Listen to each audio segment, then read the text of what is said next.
This is the Improv Chronicle podcast. I'm Lloydie. Physicality in improv is usually a rich topic, but how do we address it when we're improvising online in little boxes? As we enter that phase where improvising online on Zoom has become established, albeit with the thought in the back of our heads that at some point we'll be going back into theatres to improvise in a physical space, how can we keep our physical improv skills alive? I had an email a few weeks back from a Canadian improviser who's passionate about physicality in improv. We'll get to know him in just a second. First though, some tips I found useful from an improviser with a speciality in physicality and movement from New Delhi. Hey, I'm Ramita and I'm an improviser based in New Delhi in India. I have been improvising with Kevalia Plays for the last 1 year, and I'm also a movement therapy facilitator and yoga teacher since the last 5 years. So how has it been with the move online? Because in Zoom improv particularly, we're all stuck in these little boxes. So how can you introduce physicality into improv when we're doing it online? I feel it's just a perspective of the mind and how we use physicality in an open space, in a physical space. When we are there, we still have the restriction of a particular kind of space, and we use that space. In the online world, in Zoom, you have the restriction of the screen of the camera capturing a certain amount of space, but you can still play with distance, going far and coming close, switching around the camera, like going upside down, and also playing with different parts of yourself being in the frame and out of the frame.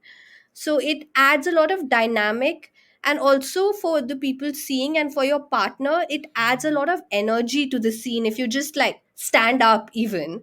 Would you recommend that people stand up when they improvise online rather than, I see most people sit down. When I've done shows, I've been sitting down. Would it be better if people were standing?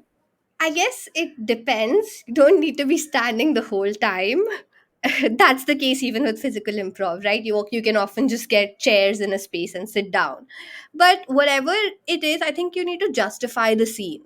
You need to justify why you're doing it. So if you're always sitting, it doesn't justify a lot of scenes. In a lot of the moments, as soon as you stand up, you open the space a lot more, and there's a lot more movement with your hands that can be seen in the scene. If you're sitting, you're that much closer to the scene and only your face is visible. So I recommend standing quite a bit. Yes.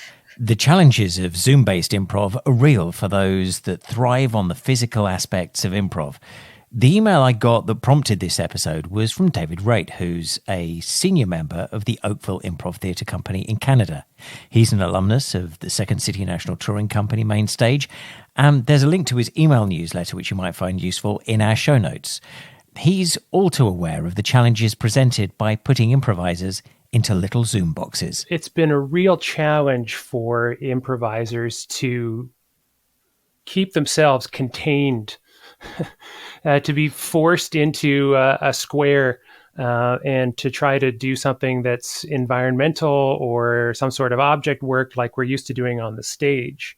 And now we're trapped within that little frame. And even though you can perhaps experiment with moving the camera around or different lengths of shot, if you're doing the camera standing up, adding other sorts of physicality in that way, it's difficult to still convey that sense of environment when you are the only person within that box and you're interacting with someone who's in a different box. So how do you work together to create that sense of a shared space where this scene is going on? Some of the tips that we've been working on are shared backgrounds, not necessarily the virtual backgrounds that you can get with Zoom, but even just having similar backdrops. So if everyone has a black curtain behind them or a neutral wall, roughly the same color, that visually that matches up and gives more of a sense of the same space. Different shot lengths. So if you are standing in front of your camera at sort of a medium length, showing the head down to the waist, perhaps, your partner hopefully can do the same so that the shots visually, the body sizes are the same. There are a lot more visual things that you can do, but one of the things that I think is even more important is just showing characters being affected by the environment. If someone does something physical on their side of the screen, to try to match that on the other side of the screen. So, for example, if you are going to hand an object to someone else, you have a lot of fun with people actually reaching towards the camera with their object work, and the other person reaching forward as well and bringing it in. And occasionally, our two players will have the same props, which makes it look really freaky because, say, for example, someone needs a tissue and you can hand a tissue to the camera and the other person can bring that tissue in on the other side. So that gets a great audience reaction when we're able to do that. Hi, I'm Liz Peters. I'm an improviser in Brighton in the UK. I play with the Maydays. I also play with Bumper Blight in the Improvised Adventure. And as well as improv, I coach people with embodiment, and I've written a book called Own It.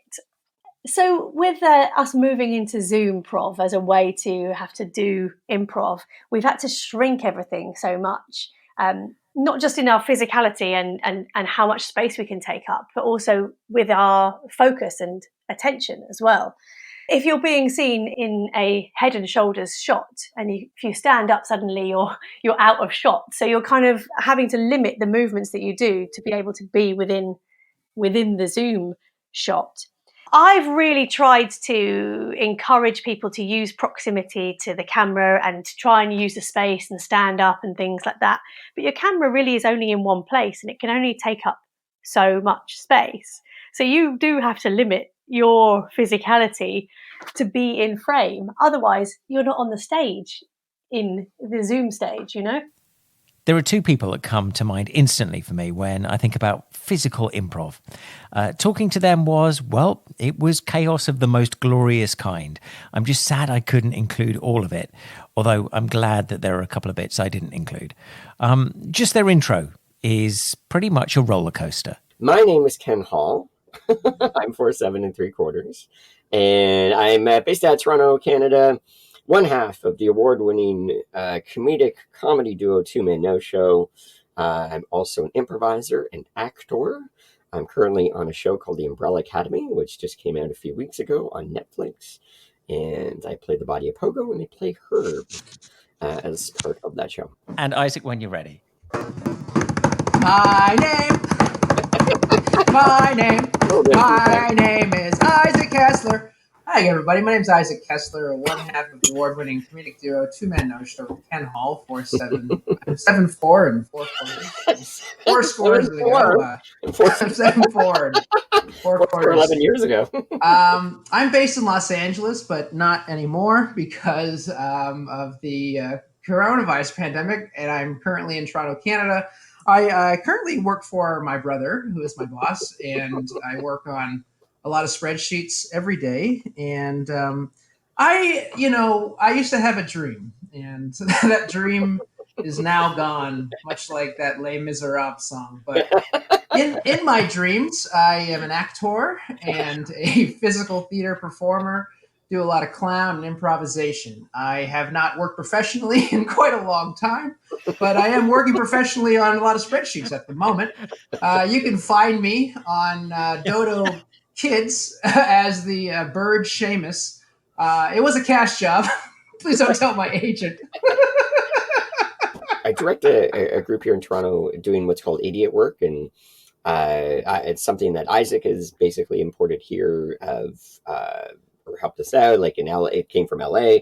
The sort of improvised clown meets Buffon, storytelling, improv kind of thing. And we just had our first meetup a week and a half ago in a park. And so we're just playing, someone's playing some tunes. And so we just get up one at a time, do some, weird dancing and movement kind of thing. But it was so weird to actually physically move and be an idiot in front of an audience, even though it's just our friends at a park. But I was like, oh man, I haven't moved like this in so long, like in a intentionally comedic way to please other people and then get responses back. It was this weird sort of warm, tingly feeling that I haven't had, and I'm like, oh my, because since March, since the last time I like performed on a stage, there's a lot of uncertainty about this. I mean, can you bring physicality onto Zoom, and does it translate in that same kind of way?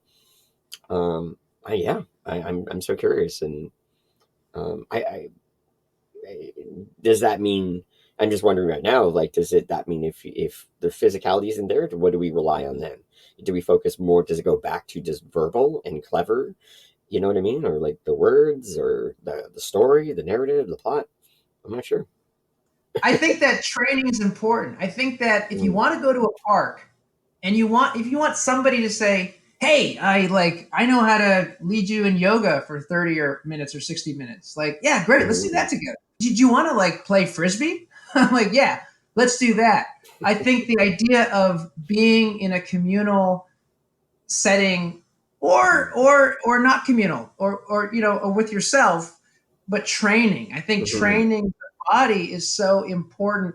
And again, I don't mean become ripped and swole. I mean movement. I mean being in, like, the beautiful thing about movement in the body, and I think this is for able-bodied and not able-bodied too, is understanding our bodies and understanding what we can do and honoring our body, and also not just understanding what it can do, but getting more in touch with our body and Mhm. understanding how the brain connects to the muscles and tendons and ligaments, and also training that to be better. When I say better, I mean stronger, more flexible, more mobile.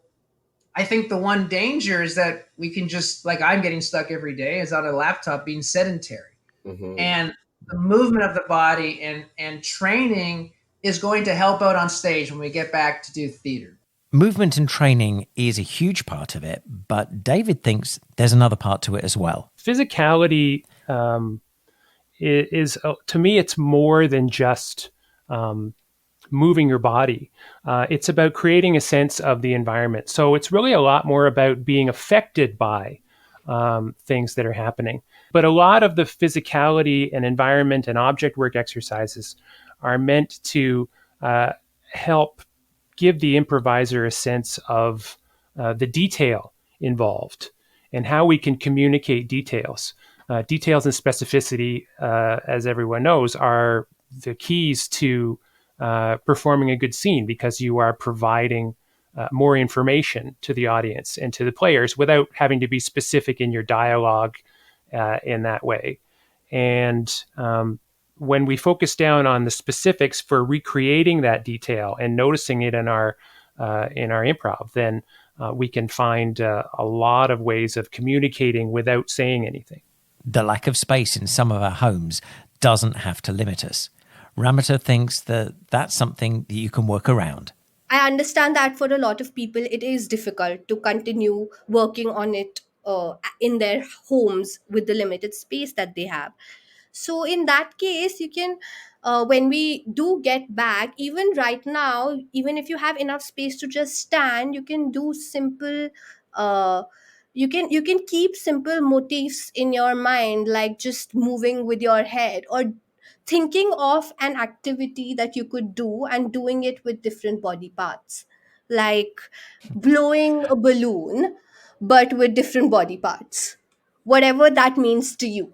So moving different body parts with different motifs can really, like, just keep your body moving, and just kind of practicing your breathing with movement just every day can um, really help in building that physicality. So, training yourself to do different things physically and with space and environment work is something we can still be doing.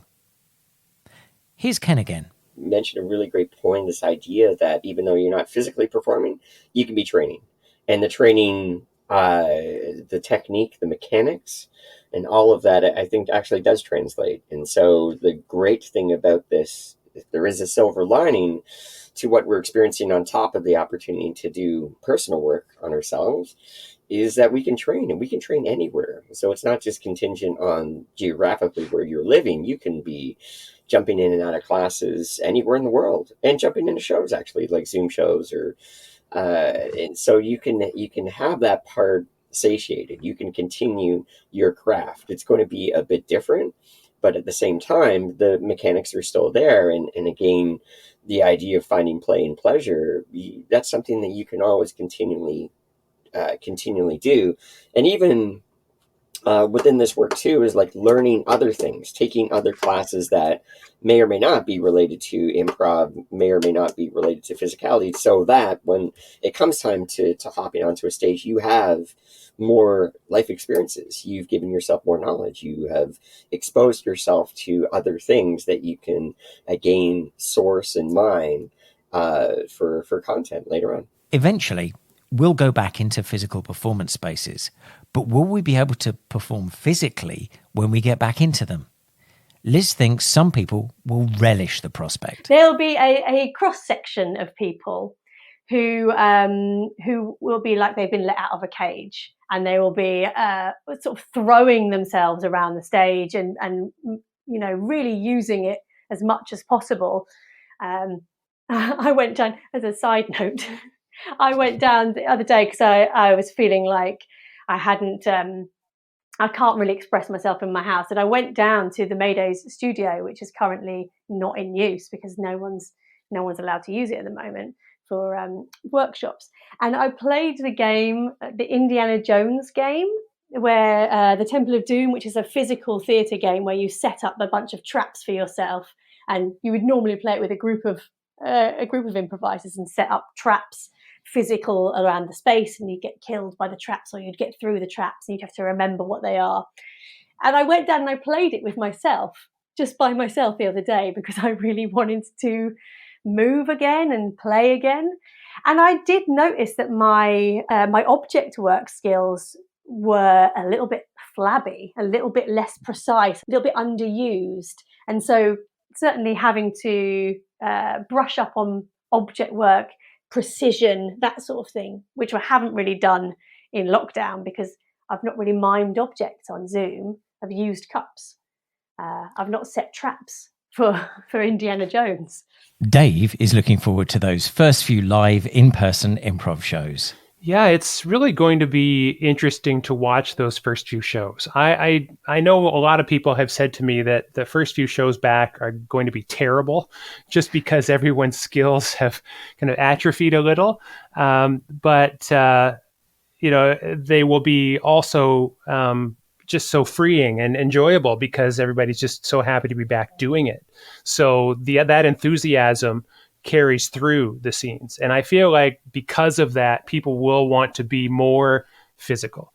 But I do take your point that since we have perhaps grown used to staying in one place, whether you're improvising in a chair or just standing in front of a webcam, that impulse to want to move may have been depressed a little bit. There's one person I know who's massively looking forward to feeling all the sensory stimulation of in-person performance again. I think with the range of expression that will come back to us a little more when we come in the space, I think that will be a real delight. I look forward to being back in a real live space where I get a 360-degree perception of what is going on around me.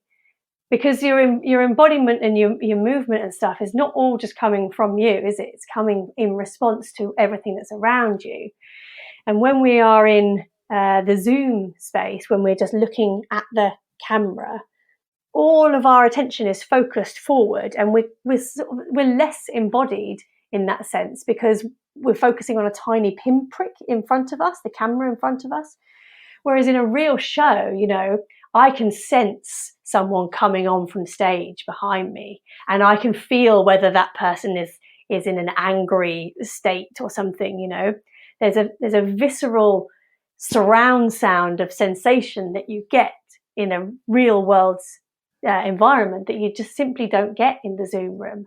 And so to be able to step back into that environment and to be able to feel 360 in your body, in all the sensory capabilities that it has, is going to be so sweet. It's going to be so nice.